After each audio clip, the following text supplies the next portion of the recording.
Right. So let's get started. Uh, so again, after a break of 1 week's time, we got back to lectures, right? Okay.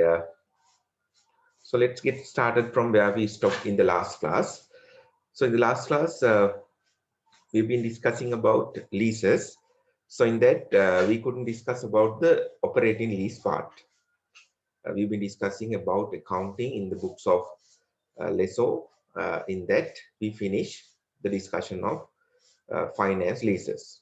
Now we are coming to the operating leases. We'll see a lessor.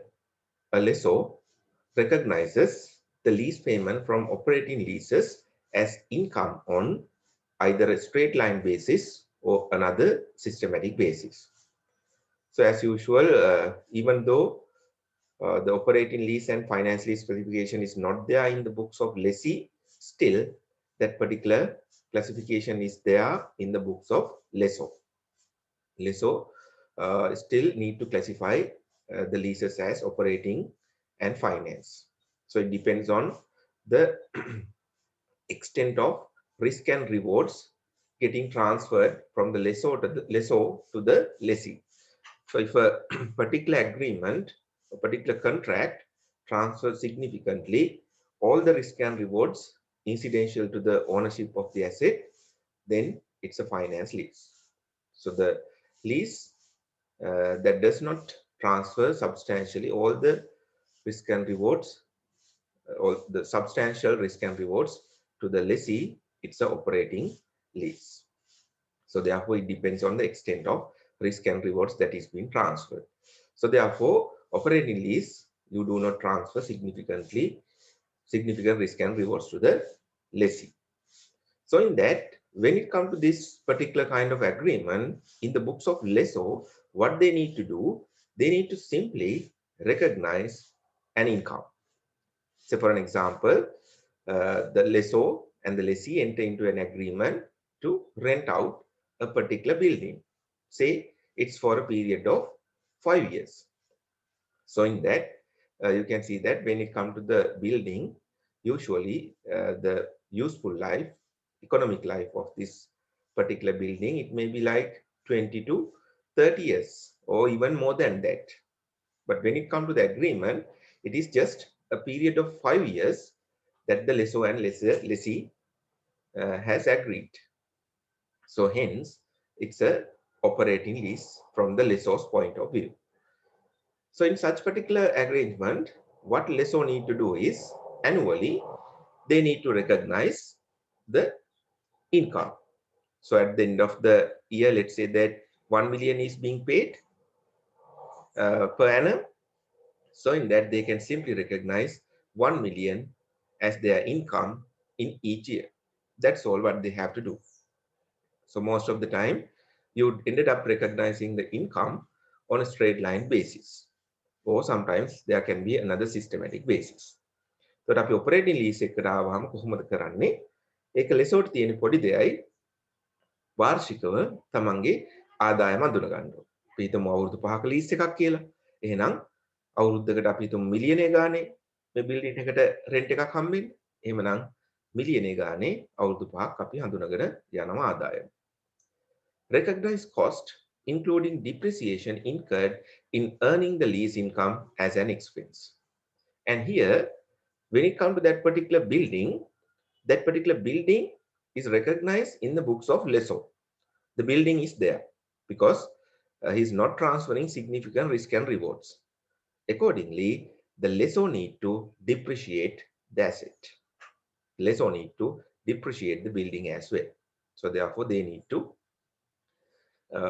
incur the depreciation expense. That should also be identified.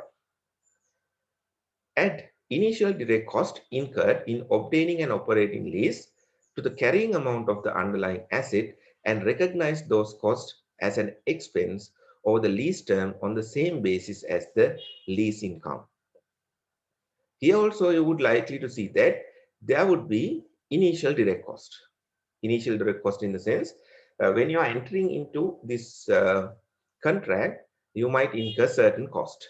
Maybe a kind of brokerage fee, maybe a commission, or maybe a different uh, taxes and the legal fees. Likewise, when it comes to when you are entering into the agreement, there can be some initial direct cost. Then how those initial direct costs to be treated? It says that if you come across initial direct cost, so initially you need to capitalize that. And periodically, you need to recognize a particular amount to the P&L.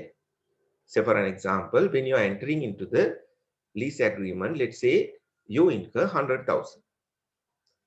Since the lease agreement is for a period of 5 years, you should not recognize the entire 100,000 direct cost to the P&L in the first year of entering into the lease. But rather, what you should do, this 100,000 must be divided by 5 per annum.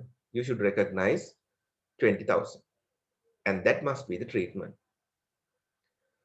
But however, in the first year, you incurred entire 100,000. Then by the end of the year, you have ended up recognizing 20,000 to the P&L. Then what about the remaining 80,000? That remaining 80,000, what you have at the end of the first year, you need to add that to the asset carrying amount. You should add that to the assets carrying amount. And that's what it says. So you need to, the carrying amount of the underlying asset, you need to add that and recognize those costs as an expense over the lease term. That's what it says. So අපි දන්නවා lease agreement එකට එන්න වෙනකොට යම් direct cost තියෙන්න පුළුවන්. උදාහරණයක් විදිහට අපි දැන් building එකක් rent out කරනවා නම් එතනදී අපිට commission එකක් ගෙවන්න වෙන්නේ, brokerage fee එකක් ගෙවන්න වෙන්න පුළුවන්. නැත්නම් documentation charge එකක්, legal fee එකක්, සමහරවිට tax එකක්. ඒ වගේ දේවල් වලට අපි කියනවා direct cost කියලා. ඒතකොට ඒ වගේ direct cost තිබුණොත් කොහොමද treat කරන්න කියන්නේ? ඒ වියදම අපි එකපාර නෙමෙයි අඳුනගන්නේ, lease term එක පුරාවට systematically අඳුන ගන්න ඕන. අපි හිතුවොත් 100,000 cost එකක් කියලා ඒක අපිට පුළුවන් අවුරුදු 5ක ලීස් එකක් නම් අවුරුද්දකට 20000 ගානේ අඳුන ගන්න. එතකොට මුලින්ම අපි මේ cost එක ගෙවනවා, එහෙනම් cash credit වෙලා debit වෙනවා direct cost කියන account එකකට 100,000. periodically අපි එකෙන් 20,000 අයින් කරනවා. එතකොට පළවෙනි අවුරුද්ද අවසානයේ තත්ත්වය අපි හිතුවොත් 100,000 තිබ්බා, 20,000 expense එකක් විදිහට charge කරා, තව 80ක් ඉතුරු. එතකොට ඒ 80 මොකද කරන්නේ? ඒ 80 අපි asset එක, ඒ කියන්නේ building කියන asset එකට carrying amount එකට add කරන්න ඕනේ. ඒක තමයි treatment එක. Depreciate underlying assets subject to operating lease is consistent with the lessor's normal depreciation policy for similar asset as per the LK 16. That is again something to add to the depreciation what we had discussed earlier. So the depreciation must be done according to the LK 16. Right, now let's see this through an example. That's a final example, that activity that what we have. Let's see. ABC company leased out a machine to a customer for 2 years on 1st of April 2019. ABC company had purchased his machine on 1st of April 2018 at the cost of rupees 900,000. You have purchased a particular machinery on 900,000, but after 1 year's time, you decided to rent it out. The ABC company depreciated the machine at 10% on a straight line basis. So their depreciation policy is to take 10% to the expense each year. For the lease, the customer need to pay an initial rental of 110,000 on 31st March in each year starting from 31st March 2020. So the agreement is the annual rent 110,000, which must be payable at the end of the year. The interest rate in the lease is 15%. As per the agreement, after the lease term, the machine should be handed over to the ABC company. So after the use, machine has to be handed over to the ABC. The initial direct cost incurred by the company in obtaining and operating lease was rupees 10,000. Rupees 10,000 was incurred as the initial direct cost. Then required, show the financial statement extract of ABC company for the year ending 31st March 2020 and 31st March 2021. So that's how that's what you are supposed to do. Right. Okay. Let me copy the question and take that to an Excel sheet.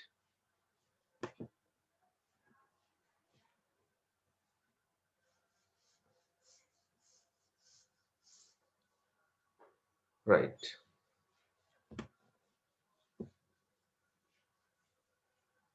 Let me take kind of couple of accounts. Let me take that.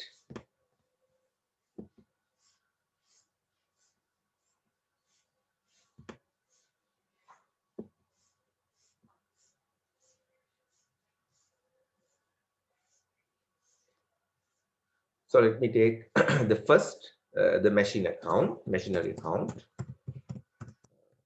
So there you have. Now you are in the year starting from 1st of April 2019. So therefore, at the moment, there's a balance brought forward. How much? It's 900,000. That is the price at which you bought this. Now you are in 1 year after. So මේක අපි 2018 1 minute ගත්තේ. දැන් අපි ඉන්නේ 2019 1 මොකද financial statement extracts ඉල්ලලා තියෙන්නේ 2020 3.31ටයි 2021 3.31ටයි. Right? 1st of April 2019 තමයි අපි මේ ඉන්නේ. හරි. It's machinery. ඊට අපිට ගන්න පුළුවන් machinery accumulated depreciation. The depreciation at the beginning of the period, there is a accumulated depreciation. You purchase it on 1st of April 2018, now 1st of April 2019, so therefore 1 year has gone. We had done the depreciation, so there would be accumulated depreciation of 90,000 is there. So කාලච්ඡේදයේ පටන් ගන්නකොට ඒක අවුරුද්දක් depreciate වෙලා තියෙන්නේ 110 නම් 90,000ක්. You cannot see the Excel sheet, no? You can. Right, fine. Okay, 90,000 depreciation must be there. Right. Okay. Now you are going to rent out the property, and at the end of each period, you are receiving 110,000. So in that, you've been asked to provide the extracts of a statement of profit or loss.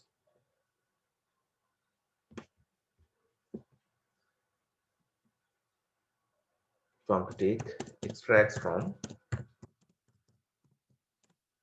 statement of or loss. Profit or loss will extract account for the year ended 31st. Sorry, for the year ended. Let's take 31st March 2020 and 31st March 2021.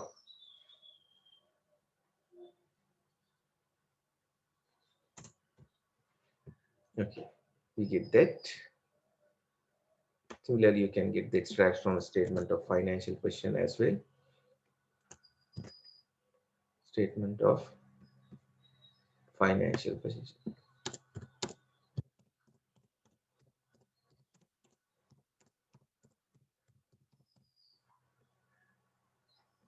Asset. Right. Now we have make these two extracts ready.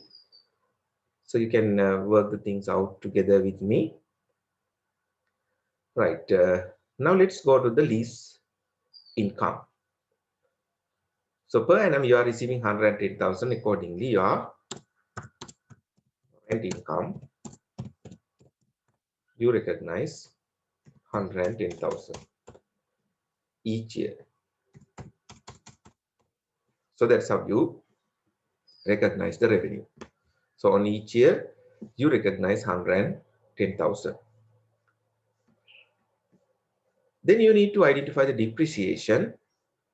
So how much is the depreciation per annum for 2019 For the end of 31st March 2020, if you had done the depreciation, depreciation account debit, accumulated depreciation credit, it is 90,000. So you need to take that 90,000 depreciation.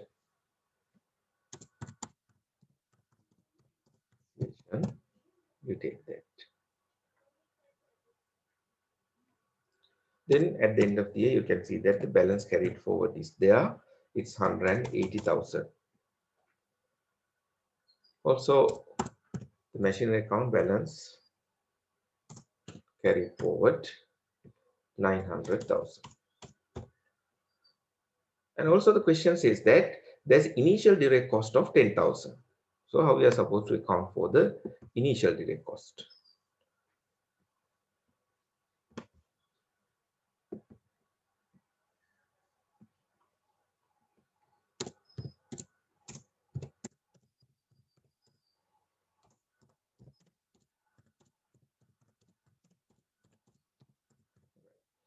So initially you have incurred that during the first year of operation. So it is cash.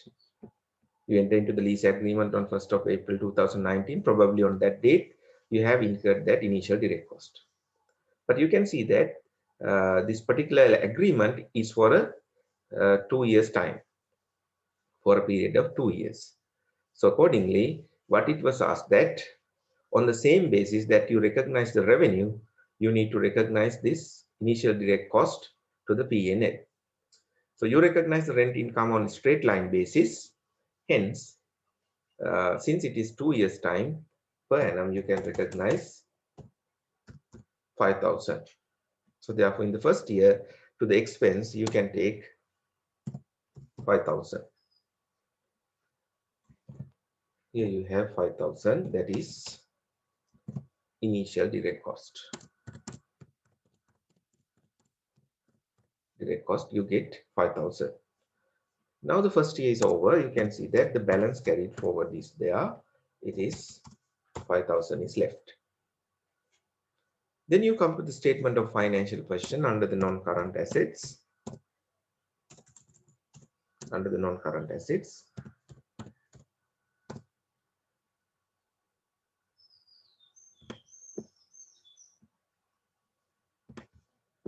here we cannot take it like that. Asset 31st March 2020. Let's first take that, right? So there you need to have the cost. There you need to have the accumulated depreciation, and finally the carrying amount.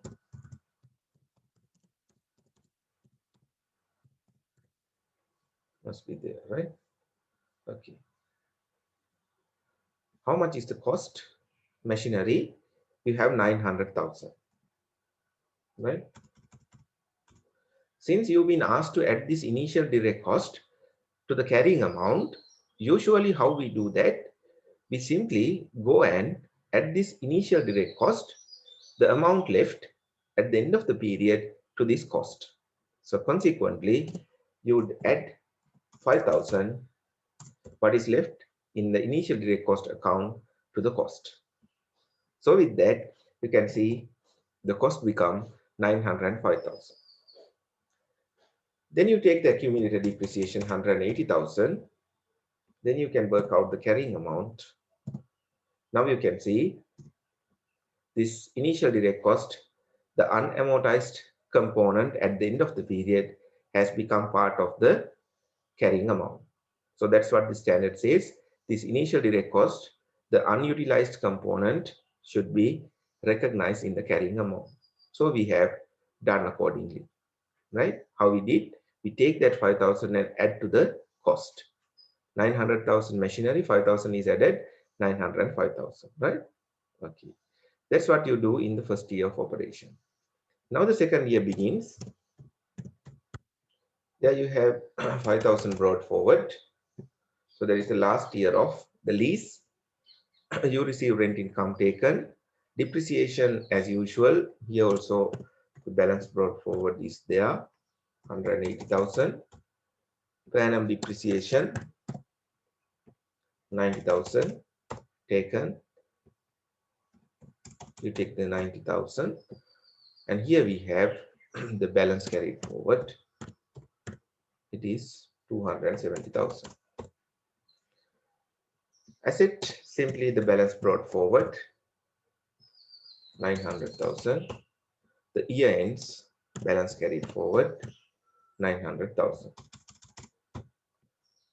Initial direct cost, the final 5,000, take that to the P&L. Then with that, you can see nothing would be left. 5,000, take that. Now, if you prepare the extract for the year ended, as at 31st March 2021, it goes like the cost, accumulated depreciation and carrying amount. You can see non-current assets. Simply, it is machinery, right? Machinery.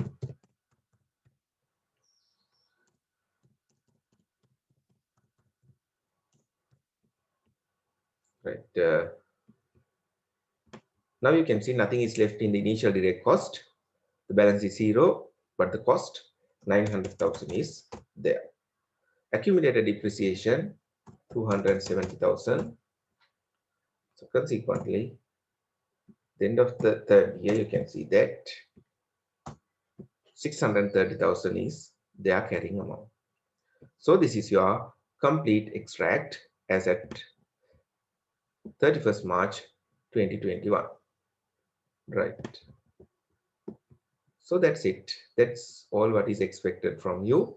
See whether it makes sense. Are you all fine with this? If you have any questions, yes, now it is time. Lease discussion right? That's how we account for the leases in the books of lessor operating leases. Right. Hope you all are fine. Anything that you want to get clarified? Tal ප්‍රශ්න තියෙනවා නම් අහන්න. ඒක අපිට clarify කරගන්න පුළුවන්, right? Right. Okay. If you are fine with that, then let's finish the discussion and now move on to the revenue. So that is going to be our final topic. And here, what we would have completed, because you know that we have only 1 week's time. The faculty has extended us 1 week's time. So therefore, this is the final week. So what we would have completed by the end of this week is what you will be tested on revenue. So therefore, you don't have to worry. You are not going to be tested on what you haven't taught. So here, up to what you would be discussed can be tested, right? So අපිට මේ week එක විතරයි තියෙන පුතාලා සාමාන්‍යයෙන් අපිට මේ chapter එකට සති 3ක් වගේ ඕන වෙනවා. එතකොට අපිට ඒක කරන්න බැරි වෙයි, right? සම්පූර්ණම කරන්න බැරි වෙයි. නමුත් අපි ඒ කරන ප්‍රමාණය තමයි පුතාලා විභාගයේදී ටෙස්ට් කරන්නේ, right? There's a question. What is that? As of 31st March 2020, how would be the cost of machinery? 900,000. 900,000 උනේ කොහොමද cost එක? ඒකට අපි දැක්කා ඒකේ machine එකේ cost එක තියෙන්නේ 900,000. ඒකට 2020 වල 905,000 උනේ අර direct cost වල ඉතුරු වෙච්ච 5,000 add කරලා.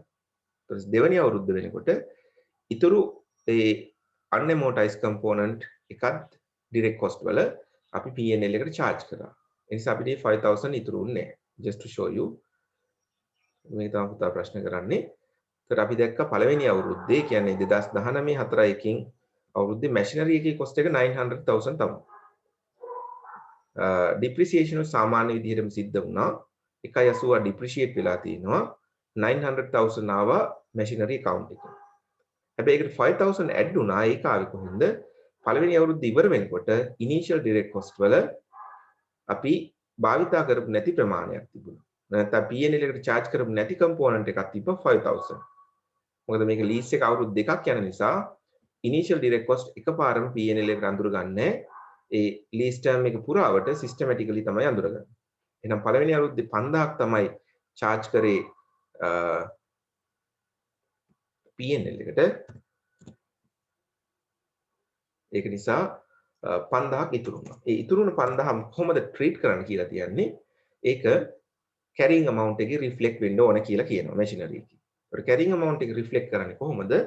You add that to the machinery cost. 900,000 is there. Once you add 5,000, it's 905,000, right? ඊට පස්සේ ඊළඟ අවුරුද්දට ආවොත් machinery එකේ 900,000 තියෙනවා, accumulated depreciation 270. initial direct cost account එකට ගිහින් බැලුවොත් balance carried forward amount එකක් නැහැ. මොකද මේ lease term එක අවුරුදු දෙකයි. එහෙනම් අවුරුදු දෙක අවසානයේ initial direct cost සියල්ලම අපි charge කරලා තියෙන P&L එකට nothing is left there. So therefore that's how it become 900,000, right? Okay.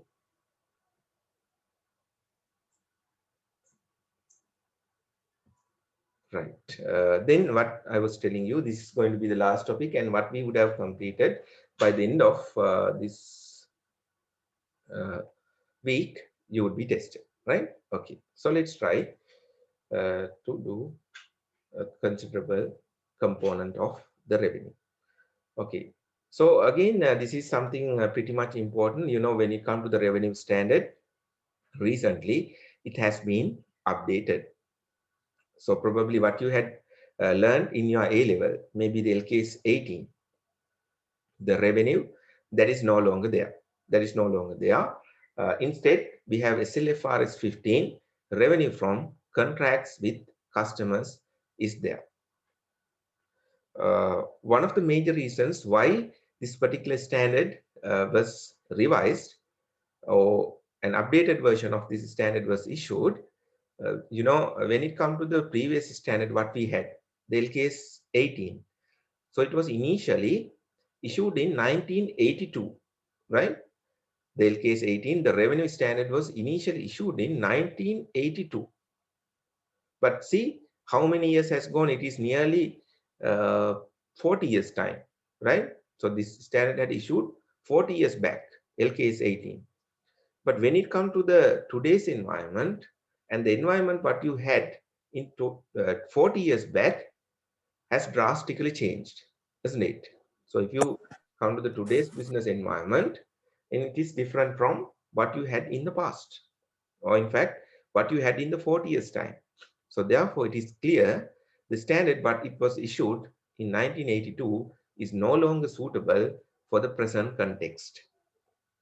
So depending on that, the International Accounting Standard Board had managed to issue the IFRS 15 recently. So since we have converged our accounting standards with that of the global, so we have SLFRS 15. So if I want to tell you that what is the fundamental change that had happened in the environment, that is, you know, when it comes to the today's context, most of the time, when it comes to the transactions, the organization would tend to sell goods and services as a package. Unlike in the past. In the past, most of the time, what we had seen is that the goods and services are sold separately.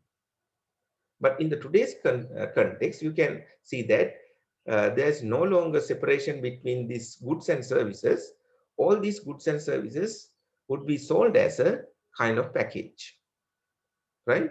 So if I'm to give you some example, nowadays you would have observed that when it comes to the telecommunication companies, they are selling the goods as a package. For example, if you take SLT or something, so they have a kind of solution for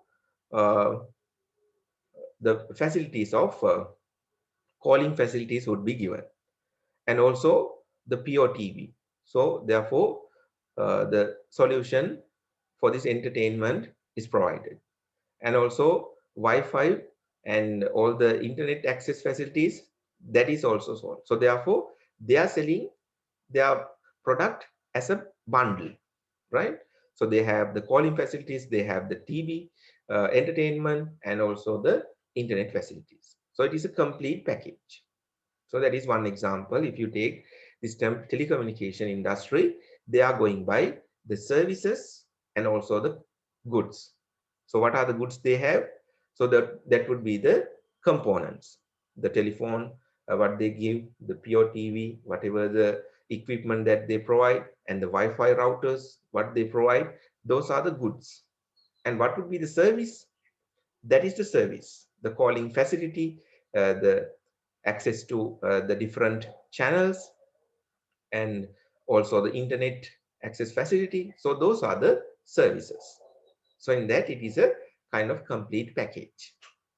Even if you take that the apartments, right, you would see that the most of, or I would say that there are lots of constructions are going on. So the apartment is a key feature in the today's environment. So in that, if you consider, so they are also not only the particular building is provided, together with that, several services are being provided. So like maintenance services are being given, and even the other services. So there can be uh, several services. So the goods and services are there. So likewise, whatever the industry that you may take in the present context, what we see that the goods and services are sold as a package. So because of that reason, so we needed a kind of new standard. That was the requirement, right?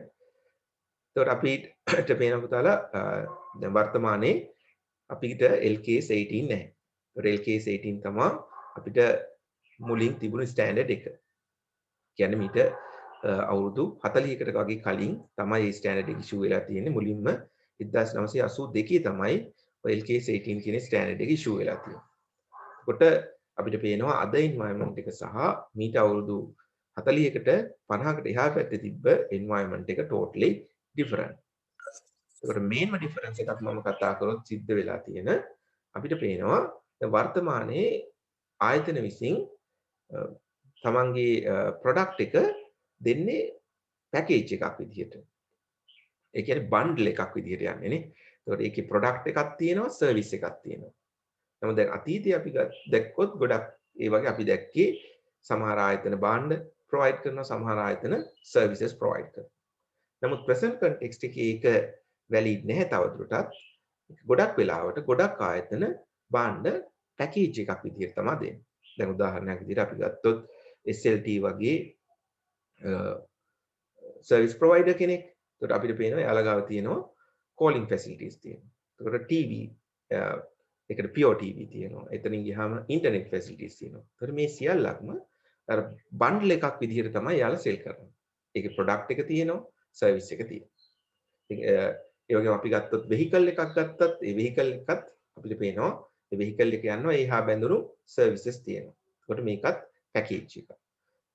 ඒ වගේම අපි apartments වගේ දේවල් ගත්තත් එතනක් තියෙන්නේ product එක සහ services විදිහට package එකක් විදිහට තමයි යන්නේ. එතකොට මේ package එකක් විදිහට භාණ්ඩ සෙල් කරන තත්ත්වය තමයි modern environment එකේ තියෙන critical feature එක business environment වල. ඒතකොට එතනදී අපිට revenue එක අඳුනා ගැනීම ටිකක් challenging වෙනවා. අර සාම්ප්‍රදායික standard එකකින් capture කරන්න බෑ කොහොමද මේ revenue එක අඳුනගන්නේ කියන එක. ඒතකොට එතනදී තමයි අපිට අවශ්‍යතාවය එන්නේ අලුත් accounting standard එකක්. ඒතකොට ඒකේ ප්‍රතිඵලයක් විදිහට තමයි International Accounting Standards Board එක IFRS 15 issue කරන්නේ. ලංකාව අපි converge වෙලා තියෙනවා අපේ accounting standard with that of the global. ඒක result එකක් විදිහට අපිට තියෙනවා SLFRS 15. Right? Let's see what is the content. Now let's go to the content. Let's come to the learning outcomes later. Right. Here we want to show that our focus would be on revenue, right? It's about revenue. You know, the broad term, when it comes to the revenue, revenue is a part of income. So this is something that you had learned in your third chapter, I would say. It is about when we discuss about the presentation of financial statement in L case 1, there we discuss the income and the revenue classification. And also, when we are discussing about the conceptual framework, we used to refer to this income, right? So therefore, income is the broader term, revenue is a part of income, right? We'll see what it is. It says that income is an increase in asset or decrease in liabilities, which leads to the increase in economic benefit, except transaction with equity holders. So that's what the income, no? Income is the increase in economic benefits during a particular period due to the increase in asset or decrease in liabilities, except the transaction with equity holders. So that's what the latest definition on income. Then what is revenue? It says that revenue is an income arising from the ordinary course of business of an entity, right? The what comes out of the primary business activity. When you take a particular business organization, you need to refer to the primary business activity. What comes out of as a result of this primary business activity, that is what the revenue. So if you take a supermarket, so they are mainly into providing the goods. So therefore, sale of goods is their primary revenue. So if you take a telecommunication provider, so they would be providing goods as well as services. So therefore, goods and services, that is their revenue.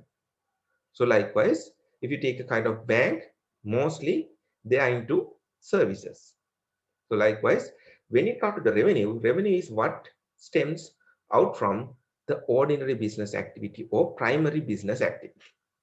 So it is income, but uh, it is one of the main components of income, right? But income is a broader term because in the income, you can see other income, gains, and also the revenue is there.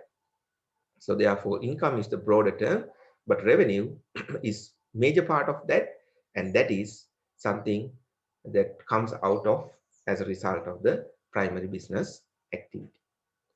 So අපි දන්නවා income එක සහ revenue එක ගත්තාම මේකේ broad term එක income එක. එතකොට revenue එක තියෙන්නේ මේ income එක ඇතුලේ.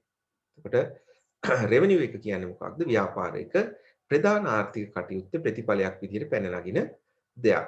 එතකොට අපිට සිද්ධ වෙනවා ඕනෑම ව්‍යාපාරයක් ගත්තාම එයාලගේ තියෙන ප්‍රධාන ව්‍යාපාර කටයුත්ත මොකක්ද කියන එක අඳුරගන්න. දැන් ඒක සුපර් මාකට් එකක් වෙන්න පුළුවන්. එතන basically තියෙන්නේ sale of goods. නම් එයාලගේ revenue එක වෙන්නේ sale of goods. එතකොට අපි ගත්තොත් bank එකක් වගේ එයාලගේ revenue එක තමයි providing the services. There could be different services. එතකොට එයාලගේ income එක තමයි service income එක, service fee එකක්. loan facilities තියෙනවා. එතකොට interest එකක් earn කරනවා. ඊට අමතරව විවිධ facilities provide කරනවා. සමහරට debt factoring වෙන්න පුළුවන්. සමහර විට foreign currency related transactions වෙන්න පුළුවන්. මේ වගේ range of transactions තියෙනවා. At the end of the day, ඒවා services. එතකොට bank එකක් වගේ ගත්තොත් එයාලගේ income එක, revenue එක service එකක්. එතකොට තව සමහර ආයතන තියෙනවා භාණ්ඩ සහ සේවා කියන දෙකම provide කරනනේ. එතකොට අපි ගත්තොත් telecommunication provider කෙනෙක්. එතකොට current environment එකේ එයා ගිහින් තියෙනවා ඔය කියන භාණ්ඩ සහ සේවා කියන aspects දෙකට. Predominantly they are services, but nowadays that they are even moving to this goods as well. So in fact, the equipments are needed, hence they are into goods and services. Likewise. So in this chapter, what we are going to discuss, it is mainly about the revenue. It's about the revenue, right? This SLFRS 15, the revenue from contract with customers. Here we have given the objective as per the standard. The objective is to establish some principles for reporting useful information to users of financial statements about the nature, amount, timing, uncertainty of revenue and cash flows arising from an entity's contract with customers. So that is the broad objective. So at the end of the day, all these accounting standards are going in line with the objective of identified in the conceptual framework. In the conceptual framework, we discussed that the objective is to provide financial information about a reporting entity to the investors and lenders in making providing decision regard providing resources to an entity, in making decision regarding providing resources to an entity. But අපි conceptual framework කිව්වා ප්‍රධානම objective එක තමයි financial reporting වල financial information දෙන්න ඕනේ කාටද investors ලටයි lenders ලටයි ප්‍රධාන වශයෙන් ව්‍යාපාරයකට සම්පත් සැපයීම පිළිබඳ තීරණ ගැනීම. දැන් ඒ විදිහටම අපි බැලුවොත් මෙතන revenue වල objective එක අඳුනගෙන තියෙන්නේ ඒකට inline වෙන්න අපිට පේනවා objective is to establish the principle for reporting useful information to users of financial information, right? That is to provide the information to users of financial statements about the nature, amount, and timing uncertainty of revenue. It is mainly about providing information regarding the revenue and associated cash flows arising from the entity's contract with customers. Contracts වල ප්‍රතිඵලයක් විදියට. So therefore the key term is going to be contract. Then I told you that in fact you were exposed to this LKS 18 revenue. So that is basically about the sale of goods, and also the services was captured. And earlier, even for the construction contracts, we had a separate standard. So depending on the nature of that particular activity, depending on the nature of this construction, so we had a dedicated standard earlier on construction contract, and we call it LKS 11, construction contract. And also you can see that something called IFRIX 13, IFRIC 15, IFRIC 18, and SIC 31.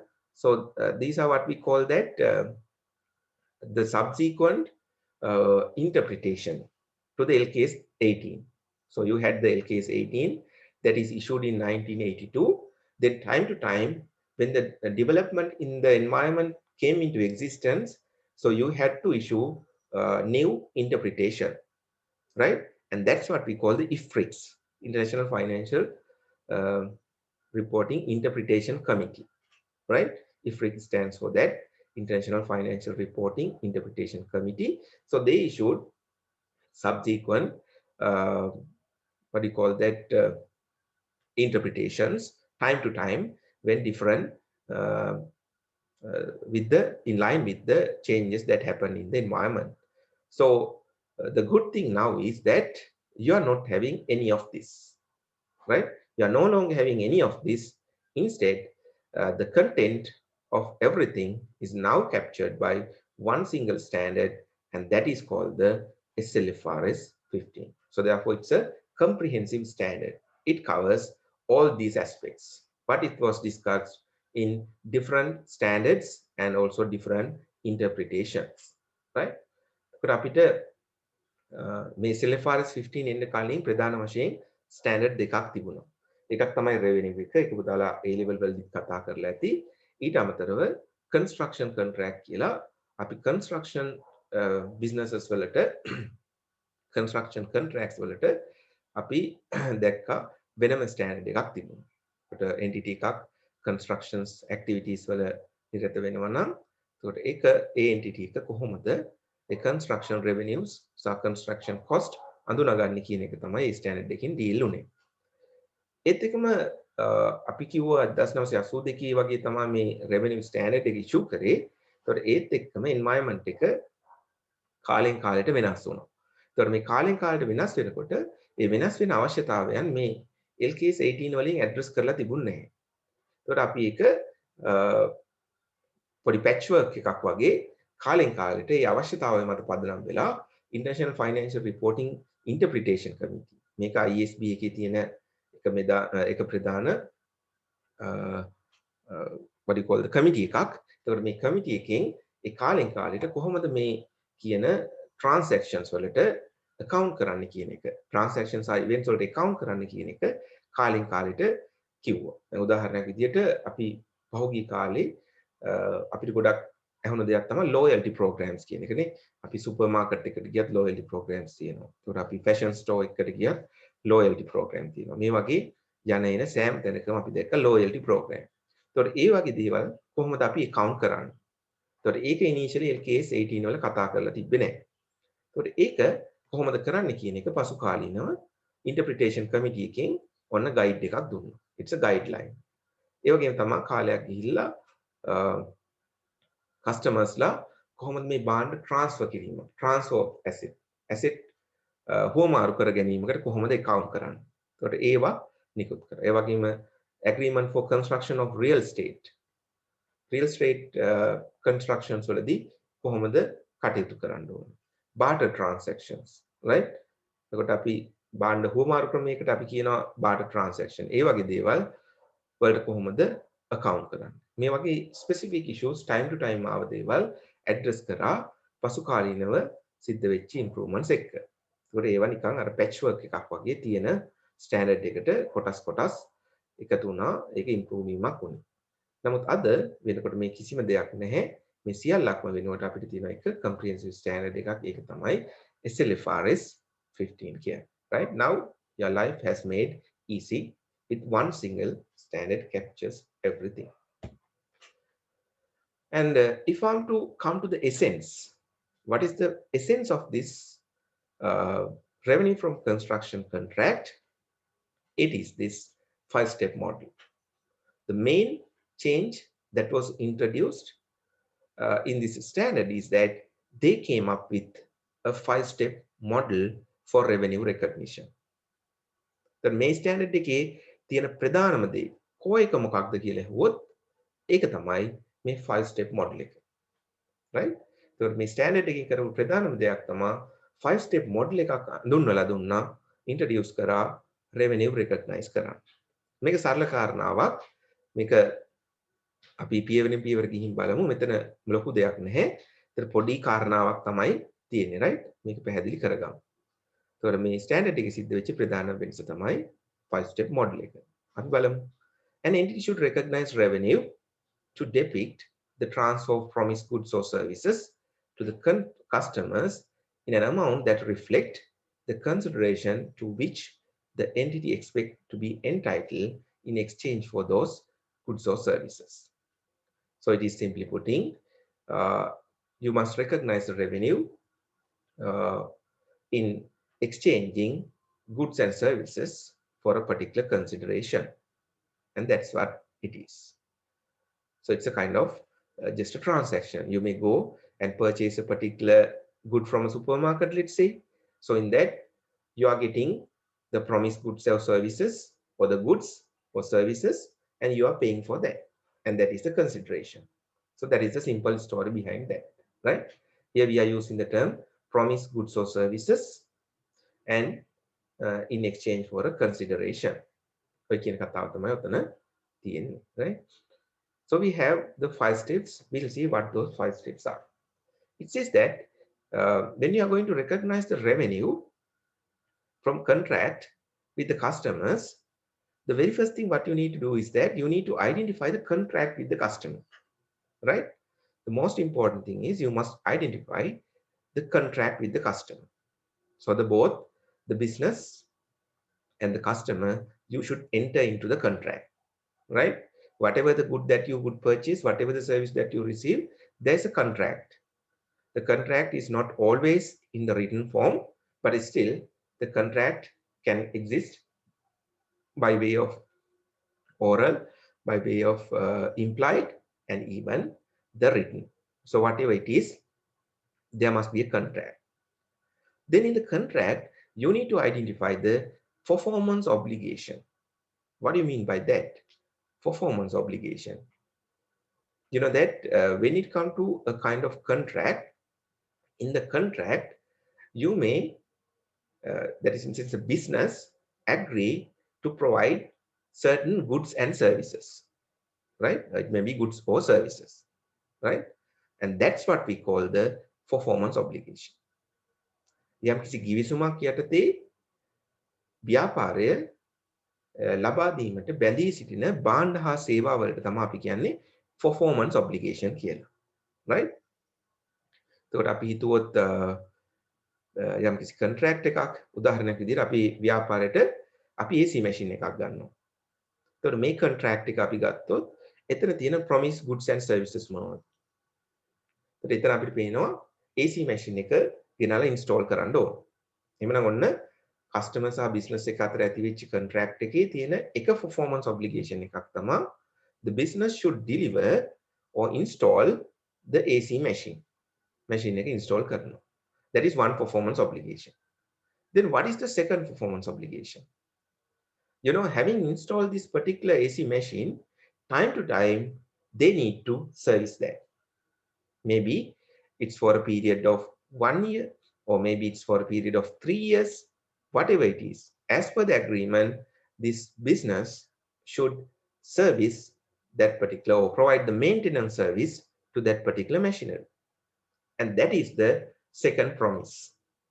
And that's what we call the performance obligation. So when you take a particular transaction, you need to identify what are the promised goods and services. And that's what we call the performance obligation. යම් කිසි කිවිසුමක් ගත්තාම ඒ කිවිසුමේ තියෙන promised goods and services මොනවද? දැන් මේක හැම කාරණාවකටම අදාළයි. නමුත් අපිට අර straight forward දේවල් වලට මේ 5 step model එක එච්චරම අවශ්‍ය වෙන්නේ නැහැ. නමුත් අපිට ඒ straight forward ගනුදෙනුවකට උනත් මේක apply කරලා බලන්න පුළුවන්. දැන් අපි හිතුවොත් සුපර් මාකට් එකට ගිහිල්ලා අපි භාණ්ඩයක් ගන්න. එතකොට ඔයාලා shelf එකේ තියෙන මොනවා හරි product එකක් අරගෙන ඇවිල්ලා count එකට දෙනවා. එතකොට ඒක තමයි එතන contract එකක් නේ. එතන implied contract එකක් තියෙනවා. අපි offer එක දෙනවා. එතකොට ව්‍යාපාරය ඒක accept කරනවා නේ. එතකොට අන්න contract එක. එතන implied contract එකක්. එතන අපි ගිහිල්ලා කිවිසුමක් අස්සම් කරලා භාණ්ඩ ගත්තේ නැහැනේ. right? නමුත් එතන contract එකක් තියෙනවා. ඒ නිසා මම කිව්වේ contract එකක් වාචිකව, ලිඛිතව එහෙම නැත්නම් ඇගවීමෙන් ඇති වෙන්න පුළුවන්. right? එතකොට එතන තියෙන performance obligation එක මොකක්ද? ඒ භාණ්ඩය deliver කරන්න ඕනේ. ඒ භාණ්ඩය අපිට දෙන්න ඕනේ. අපි හිතමු අපි ගිහිල්ලා ගන්නවා say that it's a kind of soft drink. අපි soft drink එකක් ගන්නවා, right? Say Coca-Cola, bottle of Coca-Cola. You may give that and you may pay the price and you get that. So what is the performance obligation from the business point of view? They need to deliver that particular bottle of Coke. The Coke bottle දෙන්න ඕනේ. ඒක තමයි ඒ transaction. ඒතකොට එතන නම් බොහොම straight forward එක භාණ්ඩයයි එක performance obligation එකයි තියෙන්නේ. දැන් අපි අර AC machine එකක් වගේ ගත්තොත් අපිට පේනවා භාණ්ඩෙත් තියෙනවා service එකකුත් තියෙනවා නේ. ඒතකොට අපි ගිහිල්ලා motor vehicle එකක් purchase කරත් එහෙම. We are getting the motor vehicle and also the services likewise. And those are what we call the performance obligations. Simply put in, those are the promised goods and services. Then it says you need to determine the transaction price. That's a crucial step, right? The organization, the business must determine their consideration, the price, what they expect to charge from the business, considering all the performance obligation. Considering all the performance obligation, you need to decide what is the transaction price. ඔය මම කිව්ව සියලුම performance obligations consider කරලා තමයි transaction price එක determine කරන්න ඕනේ. හැබැයි අපි දැකලා ඇති ව්‍යාපාරවල තියෙනවා මේ වගේ tricky දෙයක්. කියනවා අපි motor vehicle එකක් කියලා. right. ඔයා motor vehicle එක ගන්න අපේ අපි ඔයාලට දෙනවා free services 3ක්. ඒ වගේ කියනවා. right. motor vehicle එක ගන්න අපි ඔයාලට free services 3ක් දෙන්නම් කියලා. ඒත් ඇත්තටම ඒවා free services ද කියන්නේ මේ විදිහට. නමුත් ඇත්තටම අපේ transaction price එක charge කරනකොට ඔය කියන services සහ product එක දෙකම consider කරලා තමයි transaction price එක determine කරලා තියෙන්නේ. right? ඒ වගේ තමයි AC machine එකේ කතාව. AC machine එක ගත්තත් අපිට කියන්නේ කොහොමද? right? AC machine එක ගන්න අපි දෙන ඔයාට free services 3ක්. කියන්නේ එහෙමයි. හැබැයි යථාර්ථය තමයි ඔය transaction price එක charge කරනකොට අපෙන් ඔය කියන services සහ goods කියන සියලුම performance obligation consider කරලා තමයි transaction price එකක් අපිට කියන්නේ. right? That's what you need to consider. That is the third step. Determine the transaction price considering all the performance obligation. Right? Then you have step 4. You need to allocate the transaction price among the performance obligation, right? If you take the example what I took, AC machine, in that you can see that you provide the good and also the service. Then it says that when it comes to this transaction price, hence you have charged it considering all the performance obligation. When it comes to the revenue recognition, you have to allocate this transaction price between the goods and services. Fourth step එකෙන් කියනවා අපි transaction price එකක් determine කරානේ entire performance obligation consider කරලා. AC machine එකේ කතාව අපි ගත්තොත් AC machine එක සහ services consider කරලා අපි හිතමු 1,50,000ක් අය කරා කියලා customer ගේ. ඒතකොට අපි දන්නවා 1,20,000ක් උදාහරණයකට හිතමු අපි AC machine එකට කියලා ඉතුරු 30,000 අපි charge කරේ services වලට කියලා. එහෙනම් services වලට 30,000යි machine එකට 1,20යි ඔන්න අපි ඒක transaction price එක allocate කරගත්තා. එතකොට ඇයි මෙහෙම transaction price එකක් allocate කරන්නේ? Performance obligations අතර. The reason is you must recognize the revenue when a performance obligation is satisfied. අපි revenue එක recognize කරන්න කියලා තියෙන්නේ මේ එක් performance obligation එක satisfy කිරීමත් එක්ක. ඒතර අපිට පේනවා AC machine එකේ අපි පළවෙනි obligation එක තමයි AC machine එක install කරන්න ඕනේ. දෙවෙනි obligation එක තමයි services. එහෙනම් පළවෙනි obligation එක අපි satisfy කරනවා AC machine එක high කරපු ගමන්ම. අපි හිතමු අද අපි ගත්ත machine එක එහෙනම් තව සතියක් ඇතුළත ඇවිල්ලා AC machine එක install කරා. එහෙනම් AC machine එක install කරපු ගමන්ම ආයතනය ඔන්න පළවෙනි performance obligation එක satisfy කරා. The first performance obligation, that is to install the AC machine. එහෙනම් install කරා AC machine එක කරපු ගමන් entity එකට පුළුවන් අර ගත්ත 1,50,000න් 1,20,000ක් revenue එකට recognize කරන්න. right? එහෙනම් ඔන්න 1,20ක් revenue එකට ගත්තා. ඉතුරු 30,000 අපි තියාගෙන ඉන්නවා අපේ ඒක obligation එකක්, ඒක prepaid revenue එකක්. අපේ අනිකුත් performance obligation satisfy කරනවා. අපි හිතමු free services 3ක් දෙනවා කිව්වා කියලා. එහෙනම් ඒ free service 3 අතරත් service revenue එක බෙදන්න ඕනේ. අපි හිතමු straight line කියලා. එහෙනම් 30,000 තුනෙන් බෙදුවා service එක වටිනාකම 10,000. එහෙනම් ඒ එක් service එක අවසන් වෙන point එකේ අපි යන්න revenue එක recognize කරනවා. right? ඒතකොට මේ performance obligation satisfy කරනකොට තමයි revenue එක recognize කරන්න වෙන්නේ. අන්න එහෙමනම් bundle එකක් විදිහට භාණ්ඩෙ වික්කා, service එක තිබ්බා, good එක තිබ්බා. එතනදී අපිට distinguish කරගන්න උනා මේ services සහ goods ඇයි revenue එක recognize කරන්නේ එක් performance obligation එක satisfy කරන point එක. අනේ වගේ සරල කාරණාවක් තමයි මේ 5 step model එකෙන් කියන්නේ. එහෙනම් මුලින්ම contract එකක් අඳුන ගන්න, ඊට පස්සේ ඒකේ තියෙන performance obligation අඳුර ගන්න, ඒ කියන්නේ promise goods and services, transaction price එකක් determine කරන්න, we considering all the goods and services, ඊට පස්සේ allocate කරන්න මේ transaction price එක between the performance obligation and then revenue recognize කරන්න when and where the performance obligation is satisfied. And that is the essence, right? Now let's see that through an example. Let's see whether it makes sense. Yeah. Before we come to this, would like to take you through this, right? First step model. Let's take an example and see. It says that the Colombo Dockyard signs a contract to sell a ship to Sri Lanka Navy, right? Colombo Dockyard PLC signs a contract with the Sri Lanka Navy to provide a kind of ship for rupees 100 million. Million CEකට Colombo Dockyard එක ship එකක් provide කරන්න agree වෙලා තියෙනවා Sri Lanka Navy එකට, right? එතකොට අපි බලමු මේක 5 step model එකට දාලා කොහොමද revenue එක recognize කරන්න කියලා. First step, what is that? You need to identify the contract with the customer. Customer එක්ක තියෙන contract එක identify කරන්න ඕනේ. මොකක්ද පළවෙනි එක? Colombo Dockyard signs a contract with Sri Lanka Navy to sell a ship. So there is a contract. So therefore, you can see that there's a written agreement. There's a written agreement. They enter into the agreement the day they signs this agreement, and that is the that the contract may come into existence. Then you need to identify a separate performance obligation in the contract. So if you consider this particular contract, what are the promised goods and services as per this contract? It's a pretty straightforward one.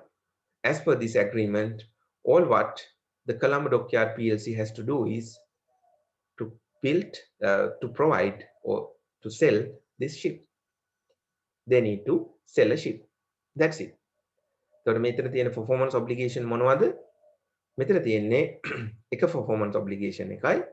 ඒක තමයි ship එක විකුණන්න ඕන. Ship එක deliver කරන්න ඕන. Deliver the ship to Sri Lanka Navy. Then determine the transaction price. Considering all the performance obligation, determine the transaction price. So here it is straightforward because you have only one performance obligation. So the transaction price is 100 million. That's it. Done. Then allocate the transaction price to the separate performance obligation. So here, since we have only one performance obligation, so the transaction price, entire thing is attributable to the delivery of the ship. Now, මෙතන එකයි තියෙන්නේ. ඒකට අපිට මේක allocate කරන්න කියලා දෙයක් නැහැ. මේ ඔක්කොම million 100ම යන්නේ first performance obligation එකට අදාළව. ඊට පස්සේ recognize revenue when each performance obligation is satisfied. එතකොට එක performance obligation එක satisfy කරන point එකේ revenue එක අඳුන ගන්න කියනවා. අපිට පේනවා Colombo Dockyard recognize the revenue of rupees 100 million for the sale of ship when the ship is delivered to Sri Lanka Navy. Soon after delivering the ship to the Sri Lanka Navy, they can recognize the revenue. Million C revenue එක අඳුන ගන්න පුළුවන් ship එක deliver කරපු ගමන්. That's it. So it's a pretty straightforward one. Now let's say another example where we have both the service and also the kind of good. Assume that the Colombo Dockyard signs a contract to sell a ship to Sri Lanka Navy and provide 1-year service contract for rupees 110 million. So million 110ට contract එකක් sign කරාලු Colombo Dockyard එක Sri Lanka Navy එකත් එක්ක. ඒතකොට එතනින් මොකක්ද බලාපොරොත්තු වෙලා තියෙන්නේ? දැන් අපි ship එක විතරක් නෙමෙයි දෙන්නේ අවුරුද්දක service එකකුත් දෙනවලු. Right? You can see that there are promised goods and services. Then it says the contract price include 10% of the price of the ship for the service. The contract price එක ඇතුළේ තියෙනවලු 10%ක් ship එකේ මිලෙන් 10%ක් service revenue එක විදිහට. එතකොට ship එක 100ක් නම් ship එකෙන් 10%ක් කියන්නේ 10ක්. එතකොට ඒක තමයි service revenue එක. නම් 110 හැදිලා තියෙන්නේ එහෙම. ship එක 100යි, ඒක 10%ක් service එක. නම් එතන 10යි. නම් ඒකෙන් 110 හැදිලා තියෙන්නේ මේ විදිහට, right? Okay. Now it asks us to put that to the 5-step model and identify. What's the first thing? Identify the contract with the customer. Colombo Dockyard signs a contract to sell the ship to Sri Lanka Navy and provide 1-year service contract. So that is basically the contract. Then what are the separate performance obligation? Here you can see 2 performance obligations are there. One is to sell the ship. The other one is to provide 1-year service. Third step, determine the transaction price. Considering the goods and services they have agreed, the transaction price is 110 million. Then you need to allocate this transaction price to separate performance obligation. What are the separate performance obligation? One is to deliver the ship, other one is to provide the service. So the question says that the contract price include 10% of the price of the ship for the service. Ship එකේ මිලෙන් 10%ක් service revenue එකලු. එහෙනම් ship එකට million 100ක් දාගත්තා 10ක් ගත්තා service එකට. එහෙනම් අපි ඒක ඔන්න transaction price is allocated as 100 for the ship and 10 million for the service revenue. Then the step 5, recognize the revenue when each performance obligation is satisfied. Revenue එක recognize කරන්න කියනවා each performance obligation එක satisfy කරන point එකේ. Colombo Dockyard recognized revenue of 100 million for the sale of ship. Ship එක විකුණපු ගමන් million 100ක් අඳුනගත්තා. When the ship is delivered to the Sri Lanka Navy and rupees 10 million once the service is provided. අවුරුද්දකින් service එක සැපෙවට පස්සේ අපි ඉතුරු මිලියන 10ක් අඳුන ගන්න. Right? That's what the allocation of the transaction price among the performance obligation and recognize that to the revenue when and where the performance obligation is satisfied. Right. Now let's see this through an example. Okay, before that, would like to ask you, are there anything that you want to get clarified at this point? මේ වෙලාවේ පැහැදිලි කරගන්න දෙයක් තියෙනවද? පැහැදිලි නැති දෙයක් තියෙනවද?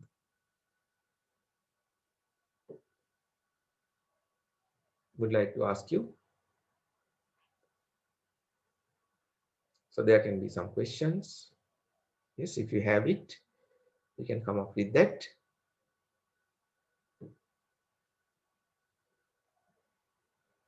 So far you all are fine. පැහැදිලිද අපි කතා කරපු දේවල්? Okay, let's have a look at an example activity. Following information relates to ABC Limited for the year ended 31st March 2020. So here you have information relating to the ABC PLC. You have received an order. Order has accepted. The goods was delivered. Advance received with the order. And order value and the final settlement. Those information are given. You are supposed to recognize the revenue for the year ended 31st March 2020. 2023 අවසන් වෙන වර්ෂයට අදාළව revenue එක අඳුන ගන්න කියනවා. බලන්න having look at these special dates that is given, try to identify the revenue එක අඳුන ගන්න බලන්න. So just give it a try, take 4 to 5 minutes. විනාඩි 5ක් වගේ අරගෙන indicate කරන මේ transaction තුනෙන් service එක මොකක්ද, revenue එක මොකක්ද කියලා.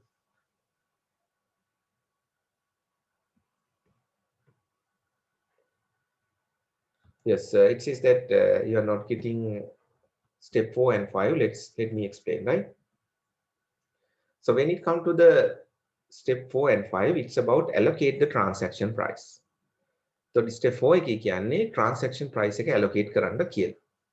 ඒතර අපි ගත්තාම යම්කිසි contract එක performance obligation එකට වඩා වැඩිපුර තියෙන්න පුළුවන්. ඒතර performance obligation එකට වඩා වැඩිපුර තිබුණොත් ඒ performance obligation අපි satisfy කරන්නේ different point in time. ඒතර අපි එක එක වෙලාවල් වල තමයි performance obligation satisfy කරන්නේ. උදාහරණයක් විදිහට මේ Colombo Dockyard සහ ශ්‍රී ලංකා Navy අතර contract එක ගත්තොත් අපිට පේනවා එතන performance obligation දෙකක් තියෙනවා. The first one is to sell the machine. Machine එක sell කරන එක. අනිත් එක තමයි 1 year service contract. 1 year service එක. ඒකට අවුරුද්දෙන් service එකක් දෙන්නත් ඕනේ. ඒකට අපිට පේනවා භාණ්ඩය අද විකුණනවා service එක අවුරුද්දකින් දෙන්නේ. එහෙනම් අපි මේ සියලුම performance obligation consider කරලා මිලියන 110ක් අඳුනගත්තා. එහෙනම් මේ මිලියන 110 අපි performance obligation අතර බෙදනවා. performance obligation අතර බෙදනවා. කොහොමද ඒක බෙදන්නේ? 100ක් අපේ භාණ්ඩයට කියන්නේ ship එකට 10ක් service එකට. ඒක question එකේ කියනවා contract price include 10% of the price of the ship for the service. හරි? 100ක් 10ක් 100ට 10ක් ගත්තාම 10යි. එතකොට ship එකේ නම් 100ක් වෙන්න ඕනේ, service එක 10යි. ඔන්න අපි මේ transaction price එක allocate කරගත්තා. ඊට පස්සේ මොකද්ද කියන්නේ? 5th step එකෙන් recognize revenue when each performance obligation is satisfied. So when and where you satisfy these performance obligation identified in the contract, so you should recognize the revenue. The Colombo Dockyard should recognize 100 million as equal to their revenue soon after delivering the ship. So once you deliver the ship, first performance obligation is satisfied. So පළවෙනියටම ship එක දුන්නාට පස්සේ ඔන්න එක performance obligation එකක් ඉවරයි. එතකොට අන්න 110න් ඔන්න 100ක් අපි අඳුරගත්තා. Then once the service is delivered, maybe in 1 year's time, you are eligible to recognize the remaining 10 million. ඉතිරි මිලියන 10 අපි අවුරුද්දකින් service එක provide කරාට පස්සේ අඳුන ගන්න පුළුවන්. ඒක තමයි අපි කියන්නේ 10 million service revenue එක. ඒක තමයි second performance obligation, right? It's about the first step model. Okay, now let's get to the example.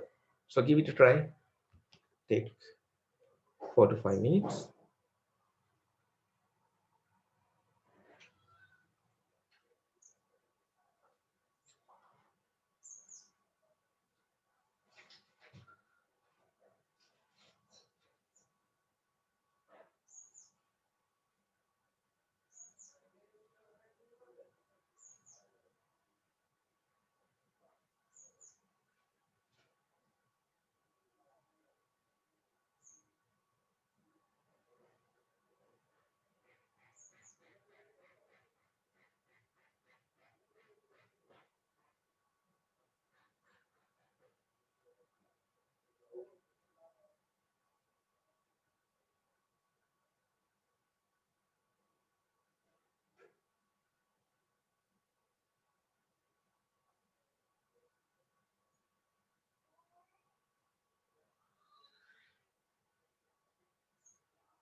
So once you find the answer, please indicate that in the chat. Then we can see that. chat එක indicate කරන්න answer එක අඳුරගත්තට පස්සේ. Then let's see. Okay.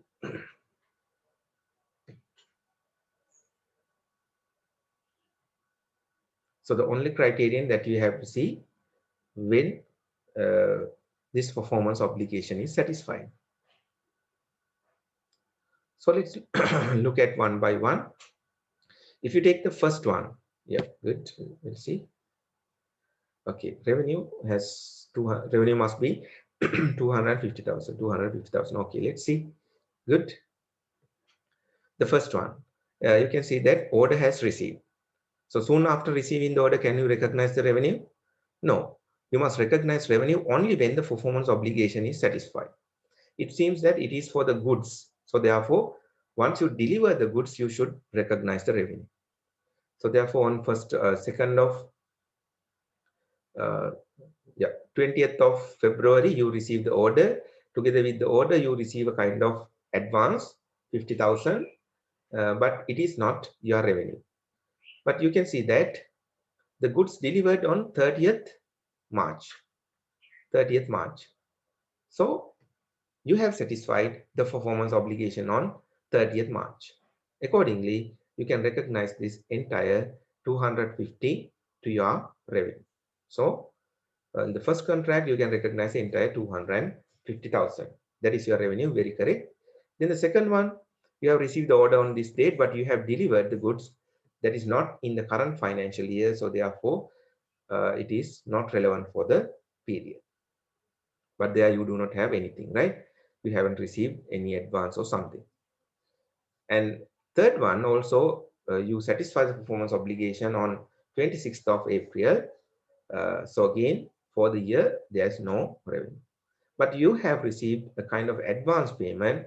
So therefore, upon the receipt, you debit the cash, you must credit a kind of liability that is prepaid revenue, and we call it's a contract liability. So that is the modern term what we'll be using. We call it contract liability. It is in a sense prepaid revenue. You can say prepaid revenue, or more technically you can say it's a contract liability. So if you consider all these three contract, you should only recognize, as you had very correctly mentioned, 250,000. And 60,000, what you should do, you should recognize as a liability. And again, you can see that when it comes to this 250,000, all what you had received during the period is 50,000. So accordingly, as at 31st March 2020, there's a receivable amount of 200,000 is also there. No, receivable amount of 200,000 is also there. The පළවෙනි contract එකේ revenue එක 2,50,000ක් අපි අඳුන ගන්නවා. හැබැයි අපිට සල්ලි හම්බෙලා තියෙන්නේ 50,000යිනේ. එහෙනම් 3.31කට එතන receivable අගයකුත් තියෙනවා. කීයක්ද? 200,000. question එකේ කියන revenue එක recognize කරන්න කියලා. නමුත් අපි තව දේවල් කිහිපයකුත් කතා කරා, right? Receivables සහ contract liability. අපි බලමු ආන්සර් එක. Yes, revenue should be 250,000, receivable balance 200,000, asset, contract liability or prepaid revenue 60,000. On pay liability, right? That's it. We have discussed this. Yes. Now, what we are going to do is we are going to start the discussion or in-depth discussion of the 5 steps.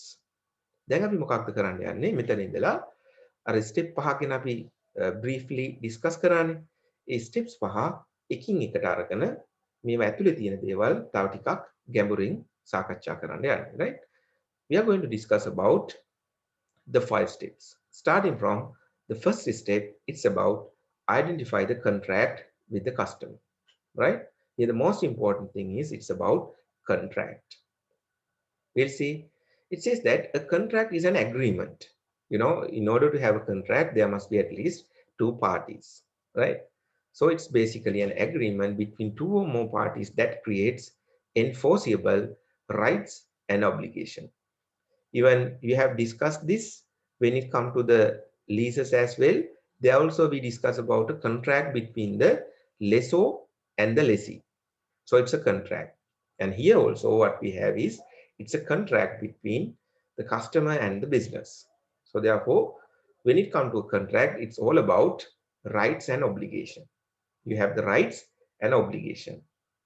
And you can remember when it comes to this discussion of liabilities, there we discuss when it comes to the obligation, basically we can divide that into 2. One is called the legal obligation, other one is the constructive obligation. In the legal obligation, there you have seen that the legal obligation can arise as a result of contract. So therefore, when it comes to the contract, it's something legal obligation and legal rights are there. So rights that is enforceable, and that's what we call, right? So it is kind of legal rights and obligation. Then අපි තියෙන්නේ නෛතික නෛතික වගකීම් සහ right එකක් කියන අපි හිමිකමක් නේද? What do you mean by that? ඒක obligation වගකීමක් තියෙනවා, අනිත් පැත්තෙන් අපිට right එකක්. ඒක හිමිකමක් නේ. එතකොට මේ contract එකට සම්බන්ධ වෙන පාර්ශ්ව දෙකක් තියෙනවා. එකක් business එක, අනිත් එක customer. එතකොට දෙන්නටම මේ contract එක යටතේ rights සහ obligation තියෙනවා. දැන් අපි ඉස්සෙල්ලා උදාහරණයක් ගත්තොත් අපි මේක බැලුවොත් business එකේ පැත්තෙන් එයාට තිබුණ obligation එක තමයි they need to deliver the ship. ඒක තමයි obligation එක. Right? So එයාට තිබුණු right එක, right for the consideration. Consideration එක ලැබෙන්න තියෙන right එක. ඒක තමයි dockyard එක පැත්තෙන් තියෙන්නේ. ඇත්තටම ඒක තමයි අපිට වැදගත් වෙන්නේ මෙතන අඳුන ගැනීමේදී revenue. අපි ව්‍යාපාරي පැත්තෙන් තමයි මේකට account කරන්නේ. ඒත් එක්කම අපි customer ගේ පැත්තෙන් බැලුවත් customer ශ්‍රී ලංකා නේවි එකටත් තියෙනවා යම්කිසි right එකක්. මොනවද ශ්‍රී ලංකා නේවි එකට තියෙන right එක? They have the right to receive the ship and the service. Ship එක සහ service එක ලැබෙන්න right එකක් තියෙනවා. ඒ වගේම obligation එකක් තියෙනවා. මොකක්ද obligation එක? That is to pay the price. මුදල ගෙවන්න obligation එකක් තියෙනවා. So likewise, when it comes to a kind of contract, both the parties are getting rights and obligation, and that is enforceable. That is in the sense, if one party breach the contract, the other party can go to the court and file a case against that particular person. So that's what we call enforceable rights and obligation. So you can execute that in the law, right? You can go to the court and you can file a case against that particular party who breached the contract. එතකොට මෙතන අපි හිතමු කිසියම් පාර්ශවයක් ගනුදෙනුව කඩ කරනවා. අපි හිතමු ශ්‍රී ලංකා නේවි එකට ෂිප් එක ඩෙලිවර් කරනවා. හැබැයි එයාලා කියනවා මාස 3කින් මුදල ගෙවන්නම් කියලා. හැබැයි ගෙවන්නේ නැහැ.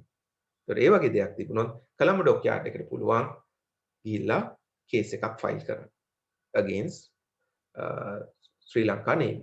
ඒ වගේම තමයි ශ්‍රී ලංකා නේවි එකට අපි හිතමු කොළඹ ඩොක්යාඩ් 1 year වලින් සර්විස් එක දෙන්නේ නැහැ කියලා.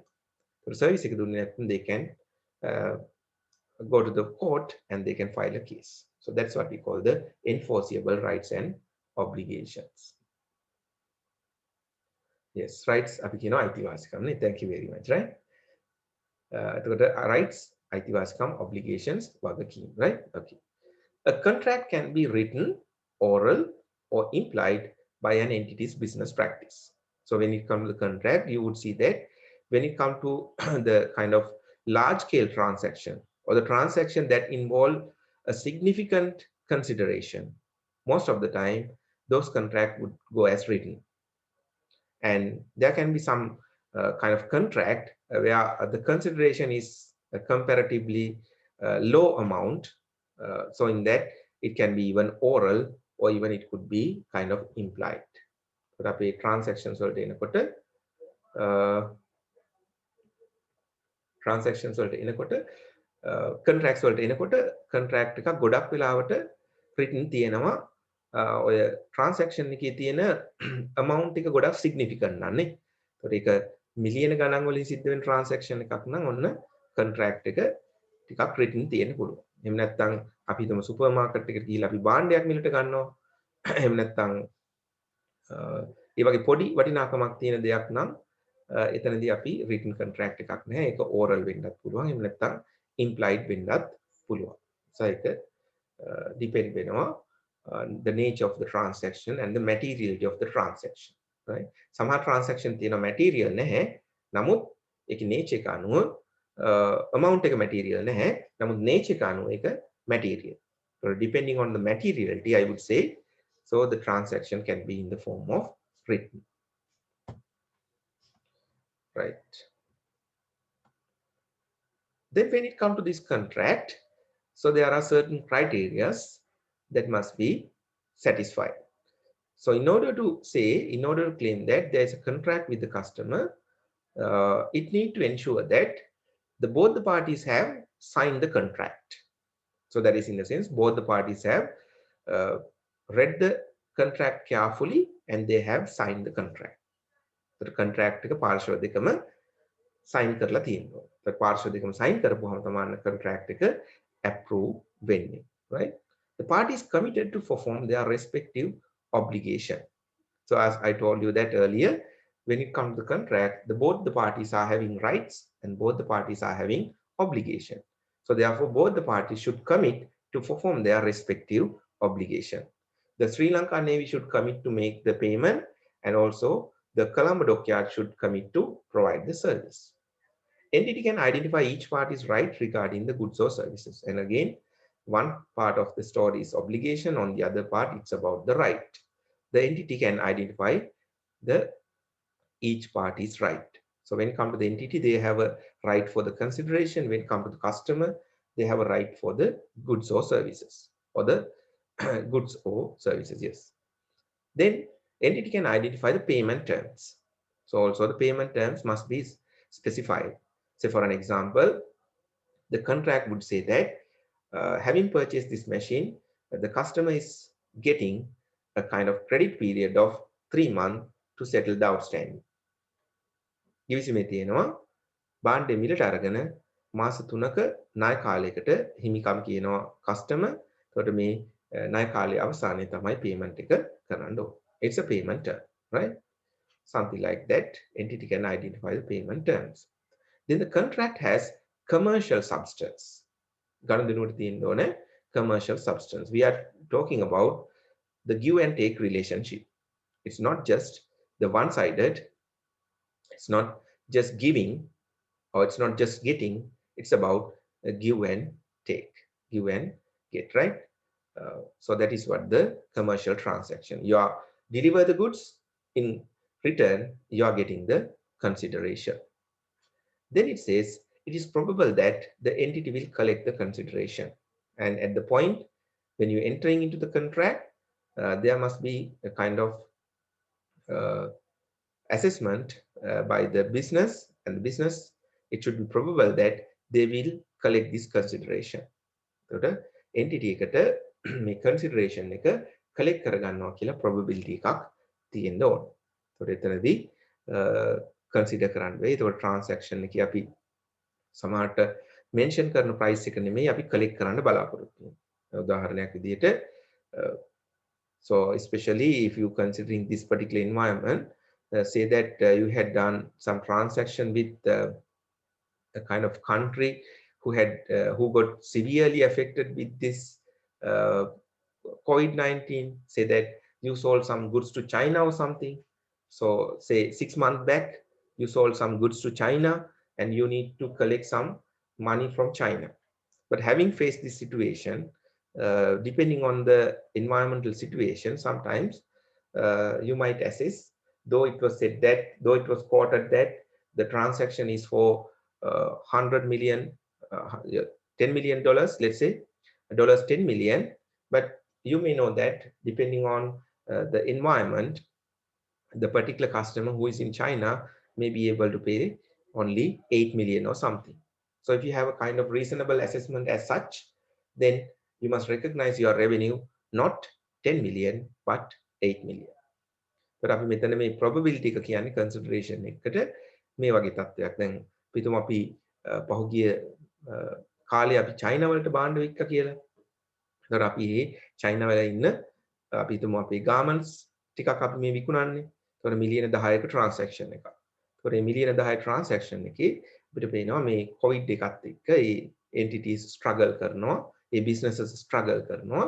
ඒතර ඒ නිසා ඒ businesses වලට reasonably අපිට පේනවා 10 million pay කරගන්න බැහැ. ඒතර අපිට පේනවා මේකෙන් 80%ක් වගේ තමයි අපිට consideration එකෙන් collect කරගන්න පුළුවන්.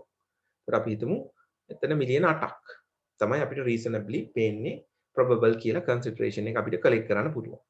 එහෙමනම් අපි revenue එක විදිහට recognize කරන්න ඕනේ අර 10 million නෙමෙයි 8 million. ඒක තමයි අපි consideration එක විදිහට collect කරන්න ඕනේ. අපි හිතමු අපි යුරෝප් වලට වික්කේ කියලා. චයිනා නෙමෙයි අපි යුරෝප් වලට වික්කේ කියලා. එතකොට යුරෝප් වල අපිට පේනවා යුරෝප් struggle කරා ගොඩක් ඒ පහුගිය කාල සීමාවේ COVID pandemic එකත් එක්ක. ඒතකොට එතනදී යුරෝප් වලට pay කරගන්න බැරි වෙන්න පුළුවන් ඒ entire amount එක. ඒතකොට එතනදී අපි reasonable amount එක අපිට collect කරගන්න පුළුවන් amount එක තමයි අපේ consideration එක විදිහට අඳුරගන්නේ, right? Something like that. So likewise, you need to consider all the criterion and then only you can say the contract is identified. Consider whether the entity obtained right to receive the consideration and assume obligation to transfer goods or services. The combination of these rights and performance obligation give rise to an asset or a liability. You know that when it comes to the contract, it's all about rights and obligation. So when it comes to the Colombo dockyard, they need to deliver the ship and they are entitled to get the purchase consideration. So in doing that, you can see that when come to the satisfying the performance obligation, there is a particular price, isn't it? So they need to build this ship at a particular price. So මෙතන අපි මේ performance obligation satisfy කරන්න ගියාම එතන යම්කිසි cost එකක් තියෙනවා අපිටනේ.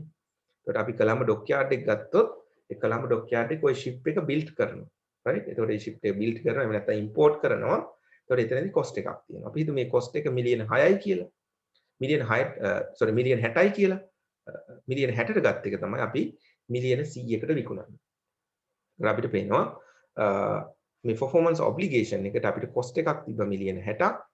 එතකොට අපිට හම්බ වෙනවා right එකක්. right for the consideration එක මිලියන 100යි. එහෙනම් ඒ විදිහට බැලුවොත් මේක net basis එකකින් ගත්තොත් අපිට තියෙන්නේ asset එකක්. ඒත් ඒක තමයි මෙතන කියන්නේ මේ combination of rights and performance obligation gives rise to asset or a liability. ඒකට අපිට right එකක් තියෙනවා මිලියන 100ක් ලැබෙන්න. භාණ්ඩය performance obligation එක satisfy කිරීමේදී අපිට මිලියන 60ක් වියදම් වුණා. එහෙනම් net basis එකෙන් අපිට asset එකක් තමයි තියෙන්නේ. ඒත් එක්කම ඔක අනිත් පැත්තට වුණොත් ඒ කියන්නේ අපි මිලියන 120කට අරන් ඔක මිලියන 100කට නම් විකුණන්නේ. ඒ වගේ තත්ත්වයක් තුල අපිට තියෙන්නේ liability position එක. performance obligation එක satisfy කරන්න අපිට මිලියන 120ක් ගියා. හැබැයි අපි ඒක විකුණන්නේ මිලියන 100කට. So extreme circumstance එක ඒ වගේ දෙයක් වුණොත් එතන අපිට තියෙන්නේ net liability එකක්. ඒක තමයි මෙතන අපිට කියන්නේ ඒක liability එකක් හෝ asset එකක් වෙන්න පුළුවන් depending on the right and the obligation. You obtain the right to consideration, you assume obligation to transfer goods or service. The combination of these rights and performance obligation give rise to an asset on a net basis or a liability on a net basis. Okay, so let's take the one final question and let's finish the discussion for the day. අපි මේ activity එක බලලා අද දවසේ සාකච්ඡාව නවත්තමු.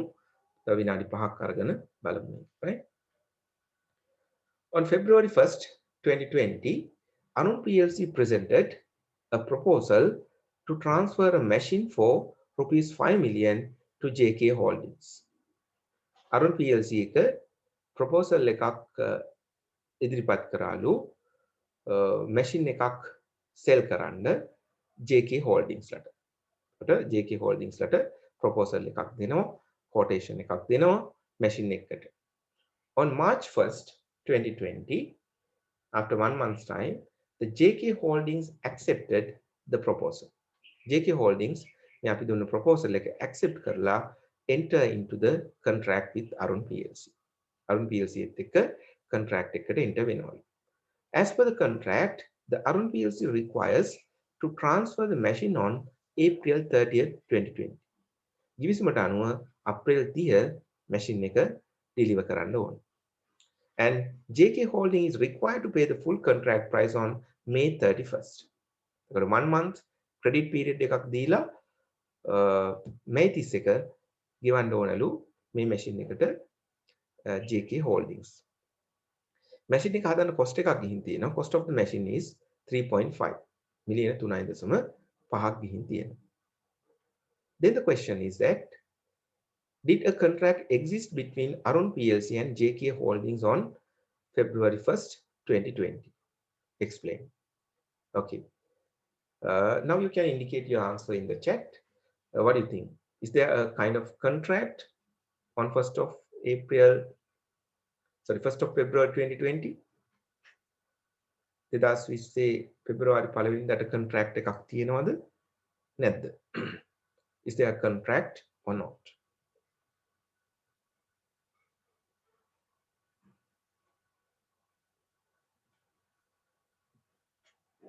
No. Yes, very correct. The contract is not there. Why? Because, earlier we discussed if there to be a contract, both the parties should approve the contract, isn't it? So it is just a proposal, right? Both the parties has not approved the contract. So therefore, the very first criterion is that the parties should approve the contract. So the first criterion is missing. The following criteria parties make a contract එක approve කරලා නැහැ. But approve කරපුවාම තමයි contract එක ඇති වෙන්නේ. It's just a proposal. Yes, very correct. Does a contract exist between Arun PLC and JK Holdings on March 1st? How about the March 1st situation?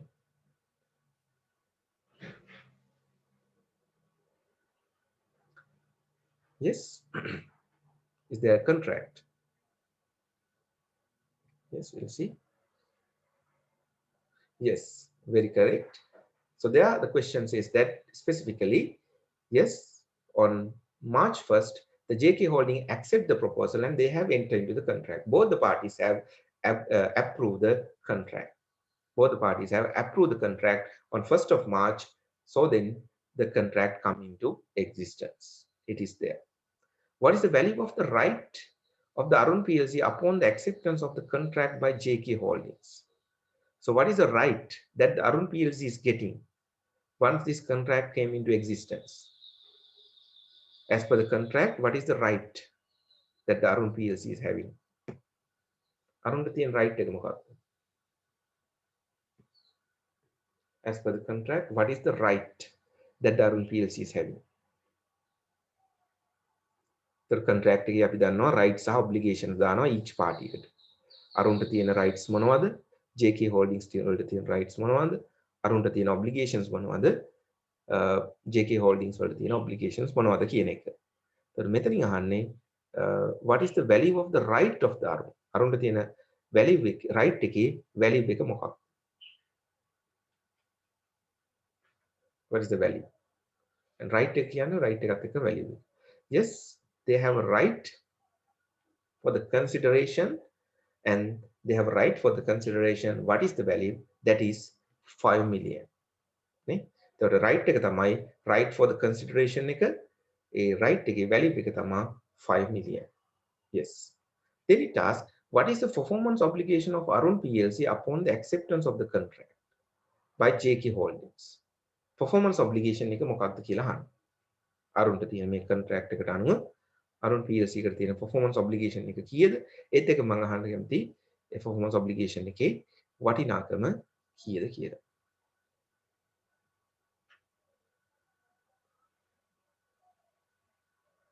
What is the obligation that the Arun PLC is having, and what is the value of that obligation? Obligation එක මොකක්ද? ඒ obligation එකේ value එක. Okay, let's see. It says that yes, very correct. Value of the obligation is 3.5 million, and what is the obligation? They need to deliver this machine on 30th April. On 30th April, the Arun PLC should deliver this machine. Arun PLC should deliver this machine on 30th April, and the value of this performance obligation, it's going to be 3.5 million. මොකද මේක machine එක අපි හදලා දෙන්න ඕනේ. ඒක හදන්න අපිට cost එකක් තියෙනවා. ඒතර මිලියන 3.5. නම් මේවා වැළුවොත් අපි හිතමු අපි machines හදන එක අපි primary business activity එක. එහෙනම් අපි machine කියන්නේ inventory එක. එහෙනම් මේ machine එක deliver කරපුවාම inventory අඩු වෙනවා 3.5 million. Trade receivables ඇති වෙනවා 5 million. At the end of the day equity එක වැඩි වෙනවා million 1.5. එහෙනම් මේ transaction එකේ net result එක ගත්තොත් assets වැඩි වෙනවා 1.5 million, equity වැඩි වෙනවා 1.5 million. ඒතකොට මේකේ performance obligation සහ rights consider කරපුවාම net asset situation එකක් තමයි තියෙන්නේ. නේ 3.5 එක පහට තමයි විකුණන්නේ. ඒතකොට inventory අඩු වුණා 3.5ක්, trade receivable වැඩි වුණා මිලියන 5ක්. ඒ කියන්නේ ශුද්ධ වශයෙන් වත්කම් 1.5ක් වැඩි. එහෙනම් මේ obligation සහ rights වල ප්‍රතිඵලයක් විදිහට අපිට asset එකක් තමයි create වෙන්නේ අවසානයේ. Right? That's what the net situation, that is just to link the slide what I had explained you finally. The combination of the rights and performance obligation give rise to asset or a liability. දැන් ඔක බැරි වෙලාවත් මිලියන 6ට හදපු machine එක මිලියන 5ට වික්කනම් අන්න අපිට obligation එකක්. ඒතකොට සමහර අවස්ථාවලදී